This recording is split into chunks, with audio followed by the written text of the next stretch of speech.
नेपालको एक दिवसीय ओडिआई मान्यता र विश्वकप यात्राको सपना अझै सकिएको छैन, किनकि लिग 2 को शीर्ष 4 मा पर्न नसके पनि नेपालका लागि विश्वकप छनौट प्लेअफको अन्तिम ढोका खुला नै छ। आइसिसीको नियमअनुसार लिग 2 को पुछारमा रहने 4 टोली र च्यालेन्ज लिगबाट आएका उत्कृष्ट 4 टोली गरी कुल 8 टोली बीचको यो प्लेअफ प्रतियोगिता हुनेछ। यदि नेपालले यो 8 टोली सम्मिलित प्लेअफमा उत्कृष्ट प्रदर्शन गर्दै शीर्ष 4 भित्र स्थान बनाउन सक्यो भने नेपालको ओडिआई मान्यता अर्को चक्रका लागि कायम रहनेछ र 10 टोली सम्मिलित टोली सहभागी हुने मुख्य विश्वकप छनौटमा पुग्नेछ।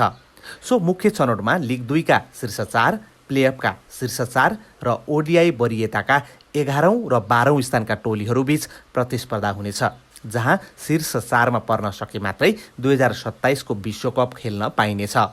यद्यपि लिग 2 को प्रदर्शन हेर्दा मुख्य छनौटबाटै विश्वकप पुग्नु असम्भव जस्तै कठिन देखिए पनि प्लेअफ भने नेपालका लागि आफ्ना गल्तीहरू सच्याउँदै ओडिआई मान्यता जोगाउने अन्तिम अवसर हो, जसका लागि टोलीले अबका बाँकी खेलहरूलाई प्लेअफकै तयारीको रूपमा लिन आवश्यक देखिन्छ।